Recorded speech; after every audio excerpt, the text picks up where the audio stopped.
Ya tenemos sentadas a nuestras siguientes ponentes.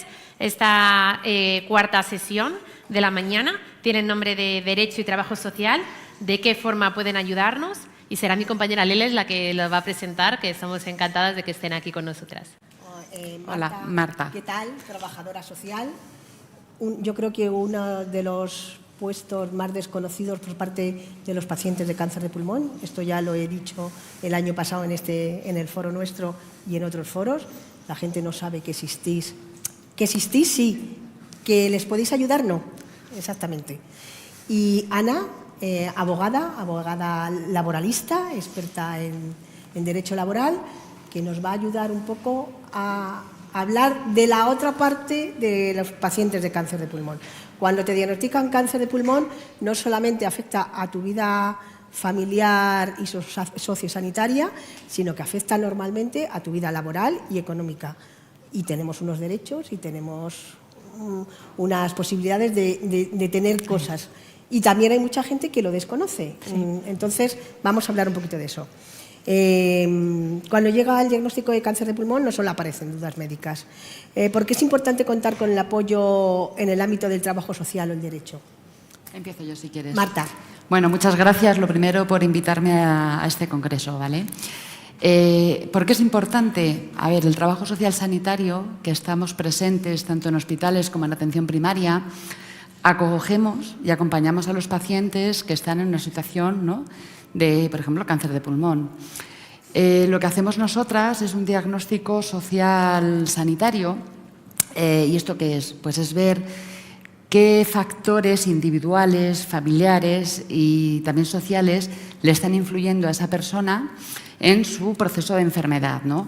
Factores como los económicos, factores de cuidado, ¿no? Ver qué capacidad tiene él o su familia de tener cuidados, ver en qué situación de discapacidad o de dependencia está y analizar junto con él, ¿no?, cuál va a ser el plan de trabajo y qué intervenciones vamos a hacer, ¿no?, a nivel individual y también a nivel grupal, ¿no?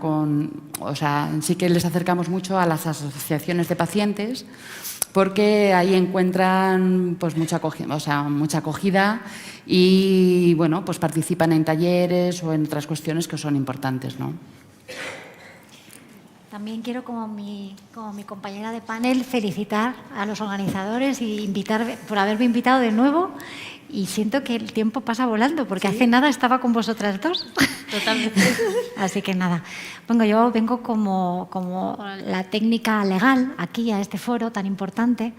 Y creo, sinceramente, que sin derechos pues no hay cuidados.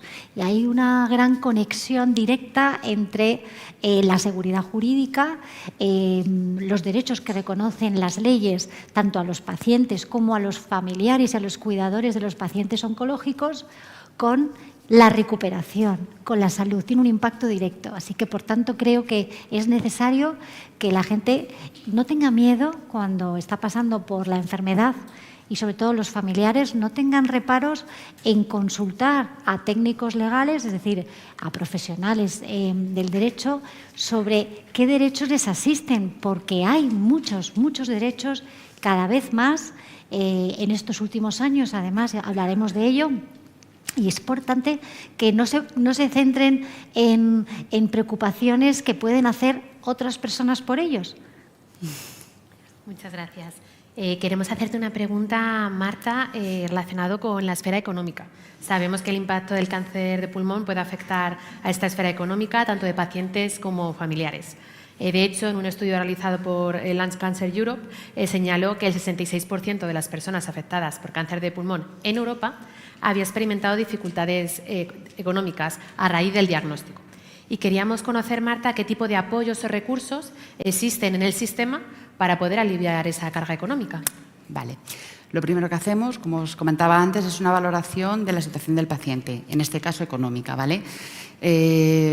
Valoramos un poco si está en una situación de incapacidad temporal, si tiene ingresos, si no tiene ingresos, si trabajaba anteriormente. Entonces, hay varias posibilidades. Por una parte, si ya tiene reconocida la discapacidad, y si tiene más de un 66%, podríamos ir a una pensión no contributiva, por ejemplo, si no tiene otros ingresos. O podríamos también solicitar el ingreso mínimo vital, que se gestiona a través de Seguridad Social, del Instituto Nacional de la Seguridad Social, si cumple los requisitos. Si no cumpliese esos requisitos, podríamos ir a las rentas garantizadas de ciudadanía, que se llaman de diferente forma en las diferentes comunidades autónomas, para intentar solucionar esto, ¿vale? O sea, solicitar una ayuda económica para mantenerse. Luego hay otras ayudas económicas que no son, por ejemplo, para el material ortoprotésico, que está dentro del Catálogo Nacional de Material Ortoprotésico y que todas las comunidades autónomas gestionan, ¿no? Andadores, sillas de ruedas si se necesitan. Son ayudas que se dan directamente a los pacientes una vez que han comprado el material que tienen. En Castilla y León, por ejemplo, tenemos un servicio de préstamo para aquellas personas que no pueden aportar esa primera cuantía en ese material. Y luego hay otras ayudas que esto, claro, depende de cada comunidad autónoma. Nosotros en Castilla y León sí que tenemos una coordinación sociosanitaria de tal forma que aquellos pacientes que están a final de vida o que están con la enfermedad en fase muy avanzada, hay un programa que se denomina Intecum, que sí que me apetece contároslo, que es muy efectivo porque en 48 horas lo tenemos en marcha. Una persona con necesidades de cuidado, por ejemplo, o necesidades en la vivienda o necesidades ortoprotésicas, a través del trabajador social sanitario del centro de salud o bien del hospital, se hace esta adhesión a este programa y a través de servicios sociales, con una empresa, con una entidad del tercer sector, se le prestan estos servicios según lo que necesite el familiar y la familia. Entonces es muy interesante porque es una coordinación entre ambos sistemas y en menos de 48 horas es que tienen los servicios necesarios. Qué efectivo, madre mía. Sí, la verdad es que sí. Y qué desconocido. Y qué desconocido. Esto funciona en Castilla y León. Vale, es un programa de coordinación que se ha llevado a cabo pues, gracias a esta coordinación entre ambos sistemas, ¿no? Y que nosotras, las trabajadoras sociales sanitarias, somos las que estamos en ese enlace. También queríamos preguntarte, Marta, sobre la discapacidad. Sabemos que el cáncer de pulmón nos puede afectar, ¿no?, a nivel funcional, y una de las dudas, ¿no?, que surge muchas veces es pues, qué es la discapacidad, para qué nos sirve, ¿no?, ese certificado si nos reconocen la discapacidad, y también un poco que nos puedas explicar brevemente cómo es ese proceso de valoración que sabemos que está tardando tanto. Perfecto. Bueno, la discapacidad la solicitan aquellas personas que tienen limitaciones a nivel físico, ¿vale?, a nivel mental, a nivel sensorial o a nivel intelectual, y que les impide participar de manera igualitaria en la sociedad, ¿no? Eso es el concepto de discapacidad. Existen los equipos de valoración de la discapacidad regulados por un Real Decreto, que es el 888/2022, que explica todo el proceso. La solicitud la tiene que hacer el paciente o bien la persona que representa, el representante legal. Se hace la solicitud y el equipo de calificación y de valoración de la discapacidad es el que determina qué tanto % de discapacidad tiene. Se considera discapacidad a partir del 33%, ¿vale? Y esto te genera unos beneficios, ¿no?, unas ayudas. Te genera beneficios a nivel fiscal, acceso a planes de empleo, o sea, una serie de beneficios con esta discapacidad. Si se tiene más de un 65%, se tiene derecho a una pensión no contributiva si se cumplen también requisitos. Aquí, lógicamente, va todo con algunos requisitos. Y si se tiene necesidad de tercera persona o de movilidad, sí que te dan la posibilidad del aparcamiento, el parking para personas con minusvalía. Hay que decir que el reconocimiento de discapacidad, que dice la norma que la Administración tiene 6 meses para empezar, el procedimiento, tarda en reconocerse hasta 2 años. Y es el día a día de nuestro trabajo, ¿no? Entonces, cuando una persona necesita hacer este reconocimiento de discapacidad tardando 2 años, pues es que llega tarde. Y hay algunas comunidades que nos constan que están llegando a los 4 años. Pues posiblemente. Yo sé que, por ejemplo, Madrid… 2 años y medio. 2 años y medio, Castilla y León estamos en unos 2 años. Extremadura creo que es que lo está teniendo más complicado, en torno a 4 años. Entonces es una barbaridad, porque la discapacidad se necesita de forma inmediata. O sea, ya 6 meses a mí me parece mucho, una barbaridad. Y es necesario, cuando hay problemas, por ejemplo, de movilidad, el tema de los aparcamientos es que es fundamental y un montón de cosas más. Entonces, bueno. Ya por último, Marta, y luego ya pasamos a la compañera. Otra área importante es lo relacionado con el sistema para la autonomía y la atención a la dependencia. ¿Cuándo es recomendable que solicitemos este grado de dependencia, esa valoración?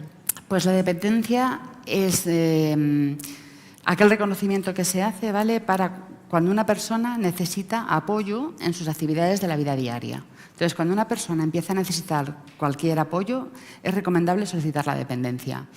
La dependencia se estructura en 3 grados, grado 1, grado 2 y grado 3.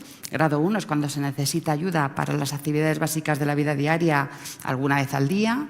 El grado 2, cuando se necesita todos los días y de forma más continua esa necesidad de apoyo en las actividades de la vida diaria. Y el grado 3 son aquellos grandes dependientes que necesitan ayuda durante todo el día y además con un cuidador, ¿vale?, que necesitan ese apoyo del cuidador.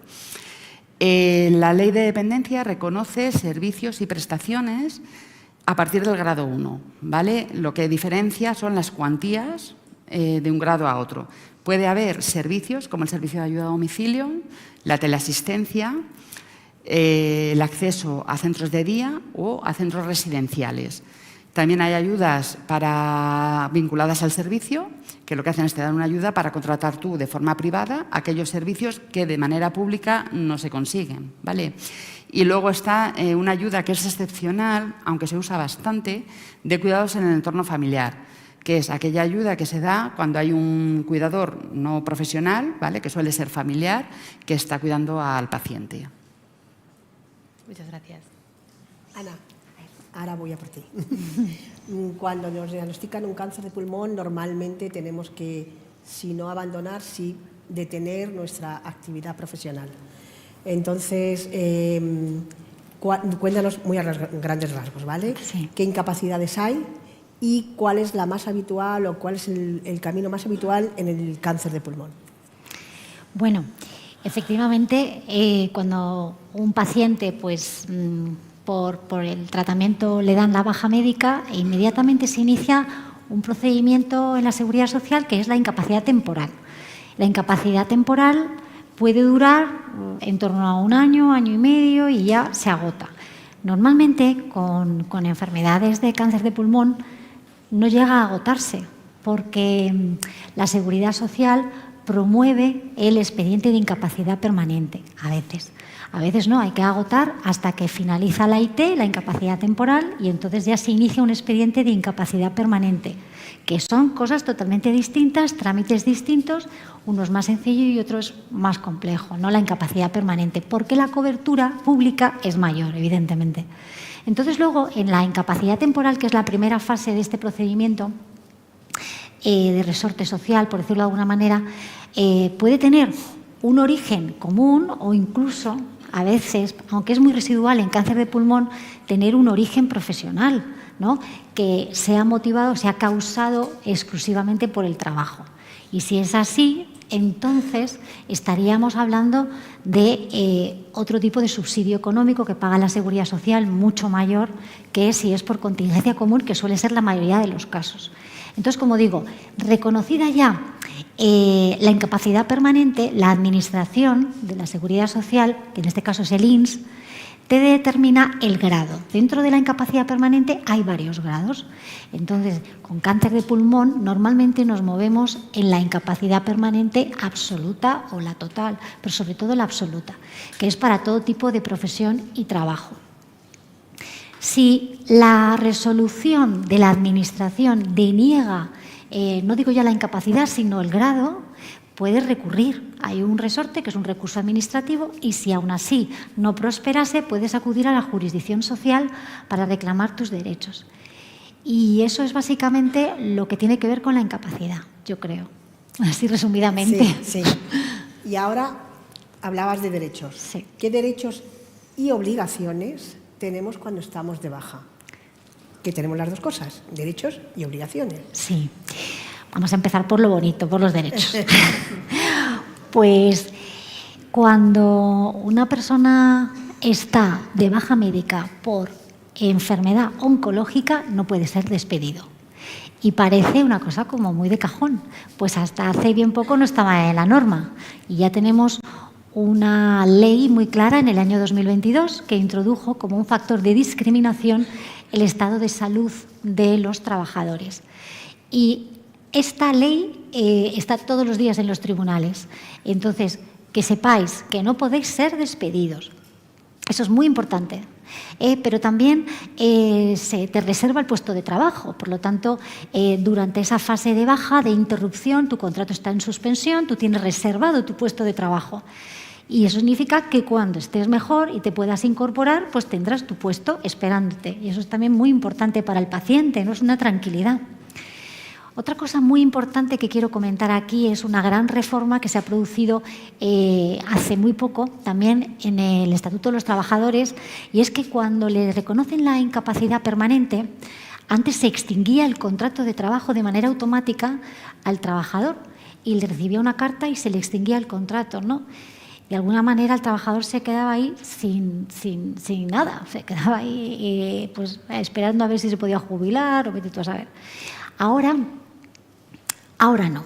Ahora, debido a esta protección reforzada de la discapacidad, las empresas deben adaptar los puestos de trabajo, siempre y cuando el paciente oncológico quiera volver a trabajar. Porque eso sí, la ley permite que sea el paciente el que decida. ¿Que quiere volver? Debe volver, salvo que la empresa demuestre, y esto es complicado en la práctica, que es una adaptación imposible, que es una adaptación excesivamente costosa para la empresa. Hombre, si la empresa ha desaparecido, evidentemente ahí pues no va a haber nada que hacer. Entonces, esto yo creo que es un cambio de paradigma muy importante. Y, de hecho, hay pacientes oncológicos que no les dan la incapacidad, por ejemplo, dado su cáncer, y vuelven a la empresa, pero vuelven con esos dolores que decíamos antes y no pueden hacer el trabajo en condiciones normales. Entonces, las empresas deben procurarles adaptar también las condiciones. Y si no lo hacen, ojo, es discriminación. Y esa discriminación se resuelve en los tribunales de manera ahora muy proactiva por todos los órganos judiciales a favor de los pacientes, con condenas muy importantes indemnizatorias a favor de los trabajadores afectados por esas discriminaciones. Y vemos cada vez indemnizaciones que van subiendo. Así que eso es un aviso también a las empresas para que sean respetuosas con estas situaciones. Hablando de los derechos de los pacientes, resulta que... No he hablado de las obligaciones. Ah, es verdad, pues hemos dejado de las obligaciones. Sí, no, pues dilas. Dilas que hay algunas veces que por no cumplirlas se pierden los derechos. Ahora acabo de mirarte y digo, claro. ¿qué falsas obligaciones? A ver, evidentemente hay que hacer el seguimiento médico. Si uno está de baja por la Seguridad Social, le van a citar a esos controles médicos o las mutuas y van a tener que pasar por esos controles. Pero más allá de eso, por ejemplo, una pregunta que nos llega muy frecuentemente, ¿pero puedo hacer un viaje? ¿Puedo irme fuera de España y disfrutar con mi familia? Pues evidentemente eso va a depender del médico. Hay que pedir autorización, es mi consejo legal. Y luego también hay que saber que no se puede trabajar en otra cosa, porque a veces pues eso es muy marginal, pero bueno, a veces pasa. Y entonces evidentemente tenemos sustos y las empresas también tienen toda la legitimación para despedir a un trabajador que está supuestamente de baja y está haciendo otra actividad remunerada. Y tampoco se puede teletrabajar, porque hay trabajadores que están enfermos y cogen la baja, pero al mismo tiempo están trabajando. Entonces, eso tampoco. Perfecto. Lo que te iba a preguntar cuando nos hemos dado cuenta, sí, que no hayamos contestado a todo. El paciente o su familia no está de baja laboral porque decide seguir trabajando, pero claro, un paciente tiene que acudir a muchas consultas médicas, normalmente acompañado por un familiar, o a pruebas diagnósticas o ingresos. ¿Qué derechos tiene el paciente y el familiar en estos casos? Bueno, pues aquí era algo como empecé mi exposición, diciendo que cada vez estamos dando en respuesta en el ordenamiento a este tipo de situaciones. Entonces, tenemos un abanico de permisos. ¿Cuál es el primero? Habréis oído hablar de los famosos 5 días de acompañamiento, ¿no?, a un enfermo pues para acudir a consulta, para acudir si está hospitalizado o sin hospitalización y necesita ese reposo. Pues hasta hace bien poco eran 3 días, ahora son 5. ¿Pero qué novedades os traigo? Pues que son 5 días hábiles, que no necesariamente tienen que empezar en el momento de la hospitalización, ¿de acuerdo? Ni siquiera en el momento en que el parte de hospitalización dice la hora de ingreso. No. Los tribunales dicen que se puede coger antes, ¿de acuerdo? Se puede coger después, es decir, hay una flexibilidad en el disfrute, eso es importante. Y es un permiso retribuido. El trabajador que lo solicita de la empresa tiene que preavisarlo y justificarlo. Entonces, eso es importante. Pero aparte de eso, tenemos un permiso nuevo que sonará el permiso por fuerza mayor, o no suena, pues os lo explico rápidamente. Si hay una urgencia, si tenéis que llevar al familiar urgentemente al médico, tenéis este permiso. Y este permiso es también retribuido hasta 4 días laborales al año. Pero también todos los convenios colectivos, todos suelen incorporar mejoras sobre estos permisos. Por ejemplo, cuando tú mismo tienes la enfermedad y quieres acudir a consulta, pues evidentemente esas horas de desplazamiento a veces están cubiertas por los convenios colectivos. Y luego también me quiero referir a otros derechos de conciliación que son muy útiles en estas circunstancias, que son, por ejemplo, la adaptación de la jornada, cambiar el horario, entrar más tarde, salir antes, cambiar el turno, cambiar el centro de trabajo por otro más cerca del centro hospitalario donde es el tratamiento, ¿no? Y las adaptaciones se tienen que negociar con la empresa, pero son derechos que no pierdes remuneración. Y luego tenemos la reducción de jornada, que esa sí tiene una reducción proporcional al salario por cuidado de un familiar. Y tenemos, por último, la excedencia por cuidado de un familiar, que también la ventaja de que es una reserva del puesto de trabajo. Por lo tanto, cuando finaliza la duración de esa excedencia, el trabajador o la trabajadora puede volver al puesto. Es muy importante. Yo en eso quería hacer un inciso con respecto al paciente que piensa en coger una reducción de jornada porque piensa, ojo, que luego la pensión va a ir en función de tu jornada de trabajo y de tu sueldo. Eso te lo tienes que pensar muy mucho al paciente, no al familiar que la pide porque va a estar un tiempo cuidando al paciente, porque lo oigo muchas veces, no, porque me voy a pedir una reducción. Ojo, si vas a optar a una permanente, ten en cuenta que te va a bajar tu base de cotización y la pensión. O sea, en eso hay que tener mucho cuidado y asesorarse muy bien porque un pasito en falso nos puede costar mucho dinero. Sí, muy buen consejo. Muchas gracias a las dos. Vamos a abrir el turno de preguntas, como hemos dicho antes. Quien tenga una pregunta, mira qué bien. Tenemos una por aquí delante, en la primera fila. Y el resto ir pensando, que nos da tiempo, yo creo, que para 2 más. Sí, yo quería comentar que yo, cuando me diagnosticaron esto, trabajaba en Trasatec y tenía una cláusula en el contrato que decía que si estaba de incapacidad temporal no me podían echar, se lo saltaron a la torera, fui a una gestoría, un despido improcedente y a la calle. O sea que una empresa como Trasatec se pasa las leyes por las narices. Entonces yo me quedé sin casa porque no podía subir a un cuarto, sin trabajo porque se enteraron que tenía cáncer y búscate la vida. O sea, así de claro. Y luego sí me dieron una incapacidad absoluta y por lo menos tengo lo que he cotizado en los últimos 8 años. Y yo llevaba 32 trabajando. Entonces, ni puedo volver a trabajar y tengo una situación económica que es la que me han dejado, que yo considero que es completamente injusta. Y me puedo dar con un canto en los dientes, que por lo menos tengo una incapacidad absoluta. Pero desde luego eso de las leyes se lo saltan a la torera como les da la gana. Una empresa como Trasatec, y lo digo bien alto para que se oiga, porque es que es totalmente injusto.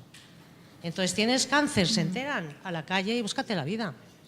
Estamos estigmatizados completamente. A mí me parece de denuncia pública. Sí, absolutamente. No lo sé sin conocer el caso, pero ¿llegaste a los tribunales? Fui con una gestoría, me llevó una gestoría, me dijo, bueno, si da igual, te van a despedir igual. O sea, ellos dicen, sí, es improcedente, te pagan una indemnización ya a la calle. Reconocen la improcedencia. Cuando eran ellos los no que me vale. llamaron a mí para trabajar con Pero ellos. no vale reconocer la improcedencia, eso es un despido nulo. Lo que sí permite la ley a las empresas es decir, no, es que el despido no está motivado en la enfermedad, está motivado pues, porque ahora no vendo lo mismo, pierdo dinero a mansalva, necesito ser más rentable, la inteligencia artificial. O sea, es decir, que si hay una causa sólida que justifica ese despido, siempre va a ser un despido que va a valer, ¿no? Pero en tu caso, claro, yo no me quedo nunca con ese consejo de una gestoría, porque no, porque ahora el despido es discriminatorio, nulo. Es nulo. Primero por aquí y luego en el otro extremo también han levantado la mano. Hola, buenos días. Discúlpeme la voz. Bueno, yo soy asesor laboral, estoy con Ana, ¿vale? En cuanto respecto a su tema, porque no lo ha llevado a los tribunales. Porque yo creo que la han recomendado muy mal, porque lo suyo es una nulidad como una casa de grande, ¿vale? Porque evidentemente hay una discriminación totalmente absoluta, ¿vale? Y además los 8 años es porque eso lo marca la ley, le pagan en base a la base reguladora de los últimos 8 años. Lo que haya cotizado anteriormente no vale, igual que el tema de las pensiones. En cuanto a la compañera Marta, ¿no? Sí, Marta. Es cierto que en el tema de las discapacidades hay 3 grados. El grado 1, que no te dan... ¿Perdón? Dependencia. Dependencia. Grado 1, que no te dan nada. Te dan como mucho el cablecito para llamar a un poco más, ¿vale? El 2 y el 3, pero el 3 te lo dan a los 4 años, 3 o 4, yo por lo menos en Andalucía, 4 años, 4 años y medio, 5 años, ¿vale? Que algunos ya evidentemente incluso lo puede poner en la lápida como en la solicitud pegada en la lápida. Y bueno, en cuanto yo creo que también el tema de las incapacidades y demás depende muchísimo de las administraciones. En el caso de Andalucía van con un retraso absolutamente tremendo, y de la jurisdicción social una reclamación que reclames una total por una absoluta, te vas a los 3 años y medio o 4 años de espera, ¿vale? O sea, es que en algunos casos pues se puede dar la cosa de que incluso haya fallecido el paciente que lo haya tenido. Y además están sujetos a parámetros políticos, total y absolutamente. Los médicos de las valoraciones médicas son médicos administrativos. No han pasado consulta en su vida. Entonces se basan en unos parámetros marcados por la administración. Recientemente, María Ángeles lo sabe, una enferma con estadio 3 de cáncer de pulmón, operada, que no se puede dar de alta ni nada, pues al año y medio la han dado de alta por curación o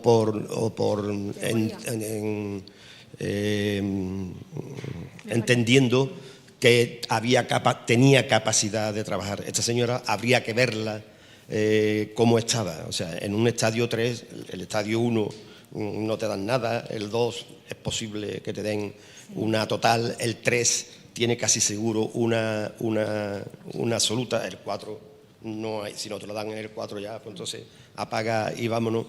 Pues esta señora estaba en el 3, ¿vale? Con un historial clínico absolutamente para llorar.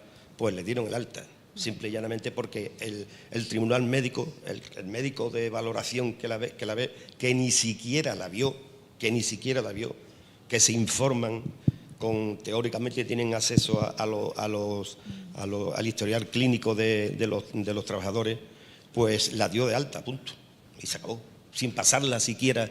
Yo creo que un médico tiene que verle la cara a un enfermo y ver qué cara tiene, qué aspecto tiene, y no ser una cuestión... Porque encima ni siquiera es que estuviese en una tienda o en una oficina, no. Es que era una señora que trabajaba en una fábrica que se dedicaban a hacer piezas de aluminio y de no sé qué, y ella se dedicaba a embalar esas piezas en cajas. Os podéis imaginar lo que tragaba y lo que movía. Llevaba 38 años trabajando en la misma empresa. Entonces, pues, mi cosa es que el criterio político influye muchísimo en el tema de las pensiones. Y el que se queda a lo contrario está equivocado, total y absolutamente. Bueno, lo único que yo puedo decir como algo optimista es que ahora la última reforma procesal ya veta que se vaya al recurso de casación. Ese trámite judicial, cuando se impugna porque te denegan la IP, al menos te quitas 2 años de lo que tardaba hasta que te puedan reconocer el grado de incapacidad, la absoluta, ¿no? No, tremendo, en Andalucía. Sí, pero al menos ya la casación no la vas a tener, porque han dicho que no van a entrar la revisión de grado. Yo sí que... Uy, perdón, Nada, lo siento. No breve. te he visto. Sí que es verdad que a nivel del reconocimiento de dependencia y de los servicios y prestaciones de la dependencia, y también a nivel del reconocimiento de discapacidad que hemos hablado antes, hay mucha diferencia de unas comunidades autónomas a otras, de unas entidades locales a otras, ¿no? Sí que ahí influye también mucho el código postal, ¿no? Y realmente es injusto, ¿eh? Tendríamos que luchar, y estamos luchando, creo que todos, desde asociaciones y también, por lo menos desde mi unidad de trabajo social sanitario, hacemos recomendaciones a la Administración y denunciamos injusticias de este tipo, ¿no? Ahí creo que es una labor de todos luchar por la justicia social.